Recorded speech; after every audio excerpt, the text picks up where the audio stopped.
मुंबई से मालती गुप्ता जी, स्वागत है आपका। हेलो। हाँ जी मैम। हमारा 3 सवाल है। जी पूछिए। हाँ, वो हमारे बॉडी में, आप सुन रहे हैं ना? जी जी मालती जी, आपका स्वागत है, मैं सुन रहा हूँ। हाँ, हकीम साहब नमस्ते। जय हिंद, स्वागत है आपका। हाँ जी। हम आपका दवा भाई साहब कर रही हूँ। आपसे बात भी हुआ था, सिया गोंद। मेरा बहुत बहुत साल से थोड़ा थोड़ा पूरा बॉडी में वो गांठ, उसका चर्बी का गांठ हो गया है। तो अब क्या होता है, पूरा हाथ, पूरा जान, कमर, पेट, अब वो ऐसा खींच खींच के दर्द होता है भाई साहब कि इनको बर्दाश्त, में रात भर नहीं सोती, मैं दिन को सोती। अच्छा, जोड़ों के दर्द का क्या हाल है? जोड़ों को दर्द तो ठीक लगता है ऐसा, मगर वो जो पूरा शरीर में तकलीफ है भाई साहब, वो जो गांठ है ना, उसके वजह से मैं सो नहीं पाती। कुछ दवा डॉक्टर को भी खाती हूँ, फैमिली डॉक्टर को, रोज डेली 2 खुराक, मगर वो भी आराम नहीं करता। मैं रात दिन भाई साहब सो नहीं पाती हूँ। और पेशाब में तकलीफ है, अब ये थोड़ा दिन से तकलीफ है कि पेशाब रोक नहीं सकती, गिर जाता है, ऐसा जोर से पेशाब आएगा जाते जाते, ये भी तकलीफ है।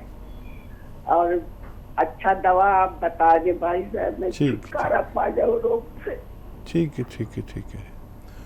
अच्छा, आप रोइए नहीं। देखिए, जोड़ों का दर्द की दवा आप ले रहे हैं तो जोड़ों का दर्द अच्छा है आपका।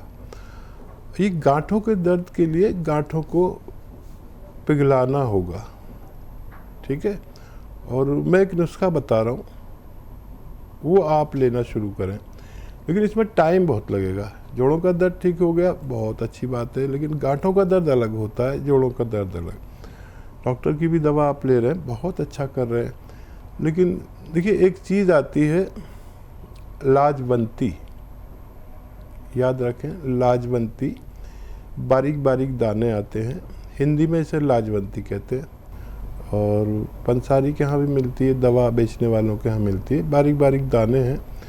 ये लाजवंती आप आधा चम्मच लाजवंती 1 गिलास पानी में, गर्म पानी में मिलाएं और हिलाते रहें, उसमें गांठ ना पड़ने दें। और ये जब मिक्स हो जाए तो इसको आप ले लें, खा लें। और इसके बाद सोडा होता है खाने का, आपके किचन में खाने का सोडा 1 चुटकी, और 1 चुटकी नमक जैतून, ये असली लेना है, ये नकली भी मिल जाता है। सोडा तो आपके किचन में असली होता है, नमक जैतून असली ले लें।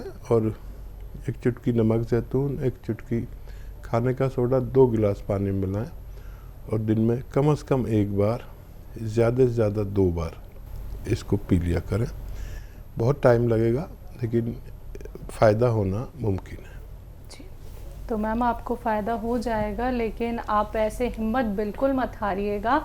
आपकी तकलीफ़ हम बेहतर तरीके से समझ सकते हैं, क्योंकि ये तकलीफ़ आपको कोई कुछ महीनों की नहीं हुई है, बहुत सालों से आप परेशान हैं मैम। तो जो बात हकीम साहब ने आपको बताई है, इस बात पे गौर कीजिएगा और नुस्खा ज़रूर अपनाइएगा जो बताया गया है। कोई भी क्वेरी करना चाहती हैं या फिर आप दोबारा से बात समझना चाहती हैं, तो आप उसके लिए 24 आवर्स, यानी कि कभी भी दिन में आप हमारे हेल्पलाइन नंबर पे कांटेक्ट कर सकती हैं, जहां पे आपकी बात होती है हमारे एक्सपर्ट डॉक्टर्स की पूरी टीम से। अगली कॉलर हैं हरियाणा से सुधा जी, स्वागत है आपका। हाँ बिटिया रानी, बहुत ढेर सारा प्यार और सलाम। मेरे मसीहा आपको भी 1001 टाइम सलाम वालेकुम। स्वागत है सुधा जी का। हमारा तो दिन आपकी प्यारी सी मुस्कान और शायरी से ही शुरू होता है। आपके कलम बहुत खूबसूरत होते हैं, दिल को छू लेते हैं। आपकी प्यारी सी बातें दिल में एक मीठी सी हलचल मचा देती है। आंसू आपने जो जीवन का बीता हुआ एक किस्सा सुनाया, दिल रो दिया। हमें भी अपने जीवन की जुड़ी कुछ बातें याद आ गई। यह सच है कि अगर हम अपने खुदा को मनाते रहें तो वो देने में देरी नहीं करता।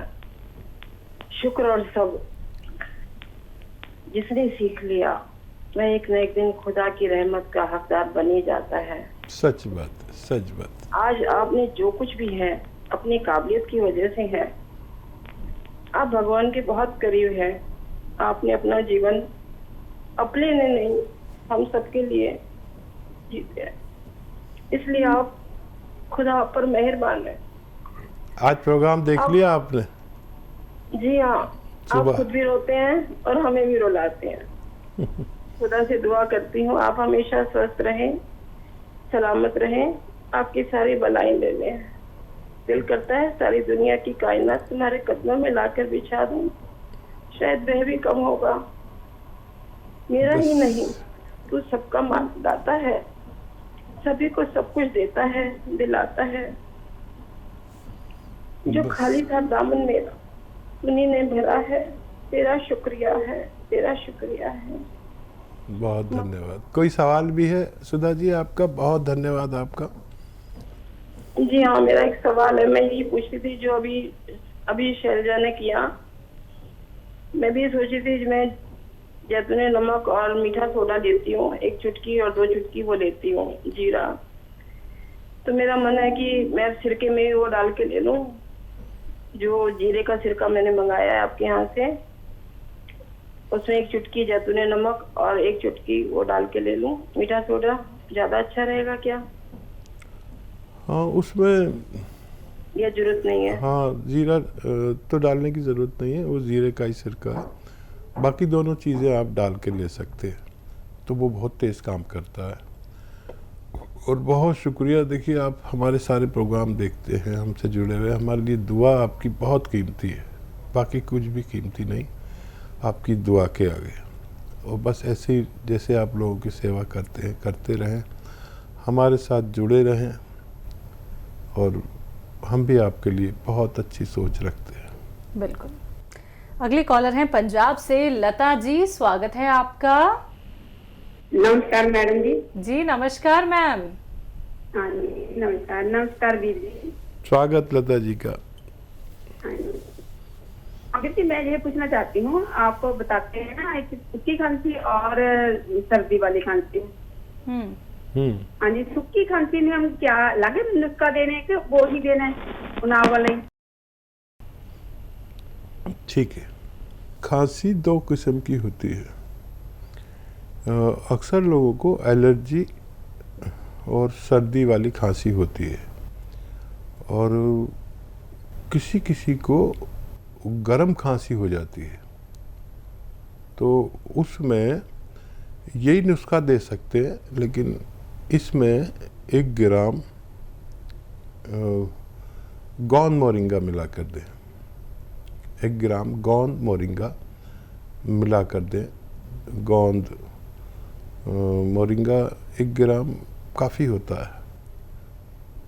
तो अगर 2-4 खुराक देंगे तो पता भी चल जाएगा कि ये सूखी है, गिलकी सी सूरत काबू ना आए तो समझ लीजिए कि ये सूखी खांसी है और गर्मी की वजह से है। तो उससे गर्मी कम होकर आदमी की खांसी ठीक हो जाती है। अक्सर हम गांव में देखते हैं, यहाँ तो गांव में की तरह नहीं है, वहाँ कुत्ते वगैरह हम पालते हैं, डॉगीज़, तो उनको ऐसी खांसी होती है कभी कभी कि वो ठीक ही नहीं होती। एंटीबायोटिक इंजेक्शन लगा देते हैं, क्या क्या करते हैं, एंटी एलर्जी इंजेक्शन लगा देते हैं, तो फिर हम ये चीज़ देते हैं उनको फ़ायदा हो जाता है। अगले कॉलर हैं हमारे साथ, स्वागत है आपका। राजेश्वरी जी। जी स्वागत है। Hello hello. हाँ जी, नमस्ते भाई साहब जी। जय हिंद, स्वागत है। हाँ जी, आपके उससे एक बहन और जुड़ गई है। जी जी जी, स्वागत। आपके शो से। हाँ जी, बहुत हाँ स्वागत। जी, मेरे सवाल है भाई साहब, मेरे दामाद हैं, वो फौज में लेफ्टिनेंट कर्नल है, आर्मी में जी। तो उनको इनक्लोजिंग स्पॉन्डिलाइटिस है, आप उनके लिए कुछ बताइए।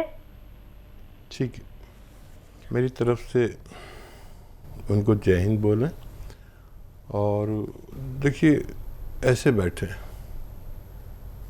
ऐसे सीधे, और ये एक्सरसाइज किया करें। फौजी आदमी हैं, उनसे कहें कि वज़न बिल्कुल ना उठाएं कुछ दिन, और फौजी आदमी बहुत मजबूत होता है और बूढ़ा होने के बाद भी अपने आप को बूढ़ा नहीं कहते, ये फ़ौज में है, जवान ही कहते हैं, जवान। तो अब 2-3 काम नहीं करें, भागा दौड़ी नहीं करें, पैदल चलें खूब, अपना सारे काम करें, वज़न नहीं उठाएं, और वेस्टर्न टॉयलेट ज़रूर यूज़ करते होंगे जब इतने बड़े ओहदे पर हैं। और एक आता है गौनसिया, वो असली ख़रीद लें, और आधा ग्राम 2 बार खाने के बाद पानी से, दूध से, कम चर्बी के दूध से, या सब्जी सालन में मिलाकर, या शहद में मिलाकर, या घी में मिलाकर, या मलाई में मिलाकर 2 बार खाने के बाद लेना है। और एक ये ऐसे देखिए, पूरी तरह मोड़ें। देखिए, मैं अपनी एक ठोड़ी को यहाँ तक ले आता हूँ, और वो भी फौजी आदमी है, ट्रेनिंग फ़ौज की, मुझे पता है कैसी होती है। ये 3-3 मिनट 2 एक्सरसाइज करें, गौनसिया लें, और भगवान से मदद मांगें, उनको फ़ायदा होना मुमकिन है। जी, अगले कॉलर हैं इंदौर से कर्नल वर्मा जी, स्वागत है आपका। नमस्कार। नमस्कार सर। आदाब। जय हिंद, स्वागत है कर्नल साहब आपका। और साहब, सवाल मेरे 2 रहेंगे आज। जी इरशाद। एक तो ये कि जो आप बताते हैं कि 100 ग्राम अलसी और उन्नाव और सबिस्तान और 30 ग्राम पिपले, अगर इनको इसी रेशो से ज्यादा बना लेंगे तो क्या रखने में खराबी तो नहीं होगी? ये एक तो ये पूछना था।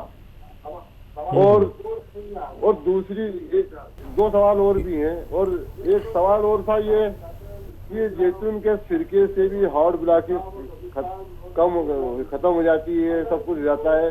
उसमें 3 अशियाएं जो मिलाई जाती हैं वो बेशक तेजी से काम करती हैं, लेकिन किसका क्या फायदा है तीनों में से, वो उसकी तफसील बयान जानना चाहता हूँ। क्योंकि मेरी, आपने सारे जमाने में रिसर्च करी है, मैं आप पे रिसर्च करता हूँ।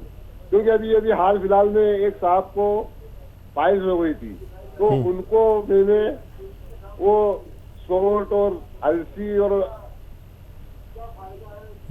कलौंजी और वो शहद, ये नुस्खा ये दिया, और उसके बाद में उनको एक रंडी का 100 ग्राम की तेल की शीशी ला के दे दी, उनकी सारी बीमारी खत्म हो गई। ठीक है, बहुत अच्छे कर्नल साहब, आपसे तो हम इतने इम्प्रेस रहते हैं, और आप हमारे साथ जुड़े नहीं जुड़े, लेकिन आप हमें सुनते हैं, हमें मालूम है। बहुत सारे ऐसे लोग हैं जो अगर फ़ोन नहीं भी करेंगे लेकिन वो सब जानकारी रखते हैं। कर्नल साहब, दोनों सवाल बहुत अच्छे हैं। अब जैसे आपने कहा कि सिर्फ सिरका भी जैतून का ब्लॉकेज को खोलता है, ये सच्ची बात है। और दरअसल जब कोई नुस्खा बनाते हैं हम, तो उसमें जितनी दवाइयाँ होती हैं उतने तजर्बे शामिल होते हैं। जैसे किसी को सिरका नहीं चलता, ठंडा होता है, तो उसके साथ में एक तो हमने लहसुन डाल दिया, जो उसने सिरके का मिजाज बदल दिया। फिर नींबू डाला तो ये फिर ठंडा हो गया, और फिर हमने इस अदरक का जूस डाला तो फिर ये मुतदिल हो गया, लेकिन ना गर्म रहा ना ठंडा। तो इसलिए भी देते हैं इसको। दूसरा, सौंठ का काम है हाजमा करना और लीवर का काम अच्छा करना, कब्ज़ को दूर करना, ये सौंठ का काम है। और ये जो विटामिन सी है, इसका काम है चर्बी को काटना। और ये इसमें वो जो डाल देते हैं 1 चुटकी नमक, ये भी काटता है चर्बी को, और जो जिद्दी चर्बी को, ये उसको भी काट देता है, ब्लॉकेज को खोलता है। और लहसुन जो है, इसमें पारा है, पारा समझते हैं, वो जो हम बुखार के लिए ऐसे यहाँ पर लगा लेते हैं 1 मीटर, और फिर वो बताता है कितना बुखार है, तो वो चीज़ है इसमें। वो पारा तो बहुत नुकसान देता है जो मीटर में होता है, फीवर के मीटर में, लेकिन ये पारा जो है ये हज़म होने लायक है। वो हज़म ही नहीं होता कभी, वो पारा कभी हज़म नहीं होता और ना मिक्स होता किसी चीज़ में। पारे की शान है।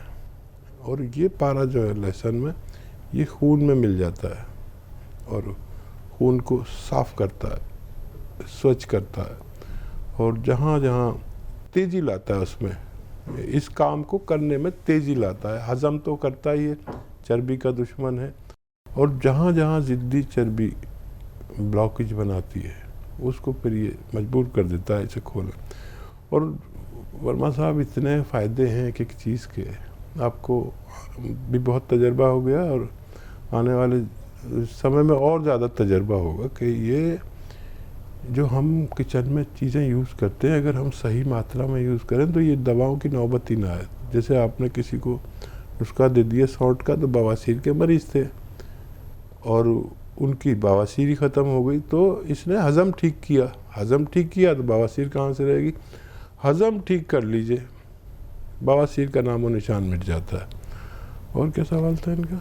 अलसी सपिस्तान वाला जो नुस्खा आप बताते हैं, अगर उसे हम ज़्यादा बना के लंबे वक्त तक रखें। हाँ, अच्छा देखिए, वो एक रेशो ये है, आप अपनी मर्ज़ी से ज़्यादा भी बना सकते हैं, और दवा पिस जाने के बाद अगर उसको मॉइस्चर मिले या सही माहौल ना मिले तो ख़राब होने में ज़्यादा वक्त नहीं लगता।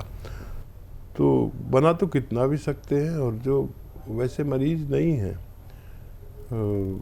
ऐसे मरीज़ हैं जो ज़्यादा बनाना चाहते हैं, तो बेहतर ये होगा जिनको शुगर नहीं है वो इसी की सफ़ूफ की बराबर शहद में इसको मिक्स कर दें, ताकि ख़राब होने का ख़तरा ख़त्म ही हो जाए। रेशो ये रहेगा, आप बना कितना भी सकते हैं, आपको फ़ायदा मुमकिन है। जी।